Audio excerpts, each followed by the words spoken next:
Salut tout le monde, c'est Sarina. Je vous retrouve aujourd'hui pour vous parler de 3 mangas qui, je pense, ne sont pas vraiment connus. Ou alors, je n'en ai pas entendu parler autre part. Donc, je vais vous en parler maintenant.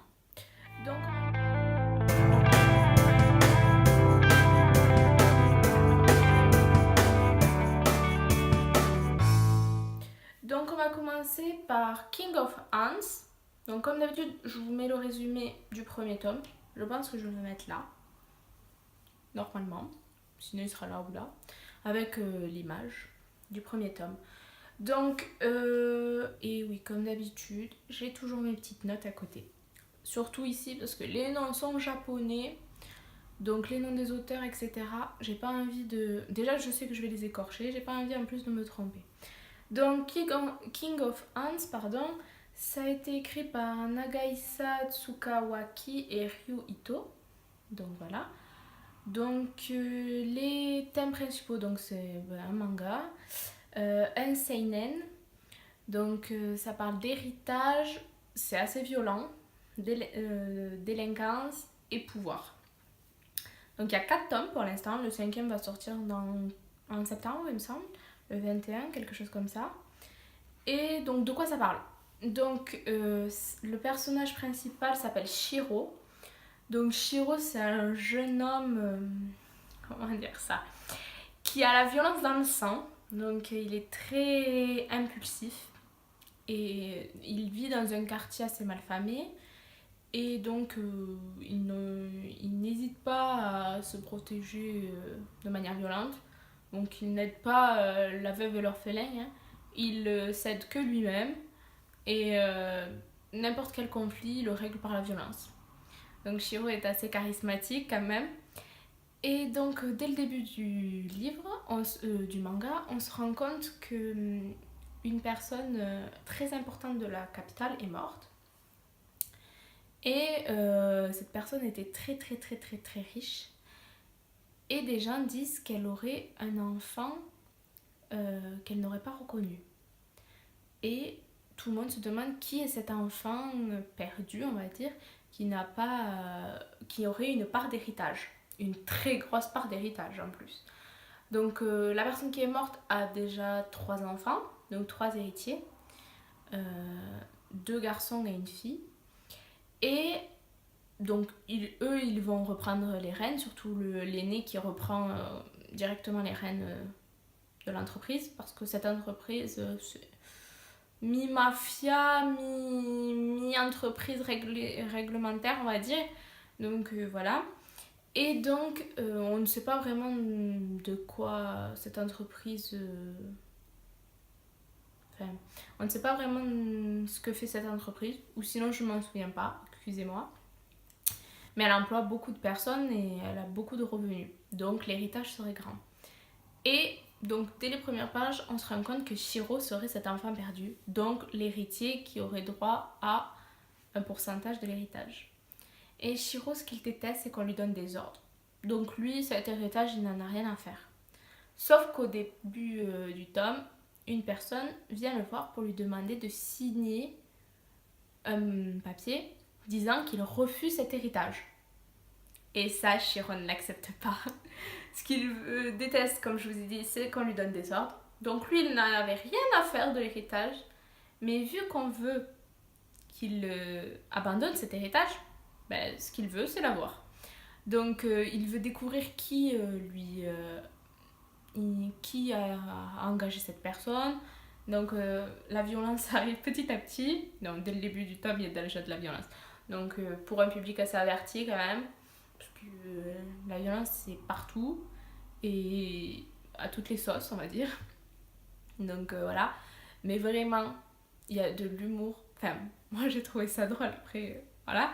Mais il y a des scènes assez choquantes, mais vraiment, on suit Shiro, tous les autres personnages autour de lui, parce qu'il y a plusieurs personnages qui vont se mettre autour de lui, qui sont vraiment exceptionnels. Vraiment, c'est vraiment à lire. C'est un livre que j'avais pas... Enfin, un manga... J'ai pas lu d'autres mangas similaires. Après, oui, il y avait de la violence, oui, bien sûr. Mais pas comme celui-là. Vraiment, je le trouve particulier. Je trouve qu'ils ont une patte particulière et vraiment, ça à lire. Il y a de la violence, mais limite on la voit et ben, je sais pas. Enfin, moi, ça m'a pas dérangé en réalité. Voilà, je sais pas. En tout cas, si vous l'avez lu, si vous en avez entendu parler, parlez-moi ça en commentaire. J'aimerais vraiment débattre avec des gens qui en ont parlé parce que je vous avoue que je connais personne qui l'a lu. Donc j'aimerais vraiment avoir vos avis dessus. Voilà. Donc ensuite, alors là aussi je vais lire le nom à côté parce que sinon on va pas s'en sortir. Donc ça s'appelle Sisang Bring It Home. Alors vous comprendrez que mon japonais est, je pense, meilleur même que mon anglais parce que mon anglais c'est mort. Donc voilà, vous m'excuserez. Donc ça a été écrit par Miri Wang. Donc c'est un manhwa. Donc ça se lit pas exactement comme un manga. Bref. Donc les thèmes principaux c'est comédie, romance et tragédie. Donc le personnage principal... Donc il y a 16 tomes là. Le personnage principal c'est Ioi. Ioi. Je ne sais pas comment ça se dit non plus. Elle est au lycée et donc elle est assez pauvre, mais elle est dans un lycée... elle est dans un lycée de riches parce qu'elle a une bourse, une école privée. Et elle se bat pour protéger son frère qui est handicapé mental. Et donc voilà, je vous mets aussi le résumé parce que parfois quand je parle, peut-être que je vous embrouille plus qu'autre chose. Donc vous avez quand même le résumé, comme ça vous pouvez lire, il sera là je pense, vous pouvez lire au fur et à mesure. N'hésitez pas à mettre pause parce que parfois peut-être que je laisse pas assez longtemps, je ne sais pas. Donc elle veut protéger son frère qui du coup suit des cours dans une autre classe, mais dans le même établissement qu'elle. Et donc ils sont orphelins, ils ont été abandonnés par leurs parents. Donc c'est vraiment elle qui a la charge complète de son frère. Et petit à petit, en fait, en réalité, elle va se mettre dans des situations qui vont faire qu'elle va être comment dire, persécutée par les autres élèves de sa classe. Et il y a comme, je sais pas si vous avez déjà lu Boy Over Flower ou Anayori Dango, bref, une des versions. Il y a des personnes riches, populaires qui commandent un peu le lycée. Et là, c'est Minoa. Et Minoa va lui proposer de passer un accord avec elle pour la protéger et protéger son frère. Et donc,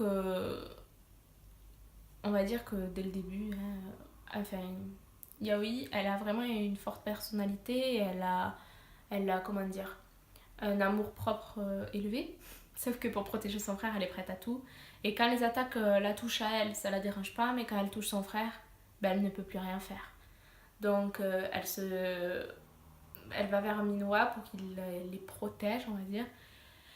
Et donc, à la suite de ça, il y a des aventures qui découlent, on se doute bien une petite romance qui apparaît, mais vraiment, il y a vraiment des rebondissements qu'on ne s'attend pas et des choses qui vraiment, ça m'a fait limite les larmes aux yeux quand j'ai lu ce manga parce qu'il y a des passages qui sont vraiment très très forts et donc des brimades très fortes et des choses, vraiment des éléments de ce manga touche. Ça a coupé parce que j'avais plus de place, donc le cadre ne doit pas être exactement le même.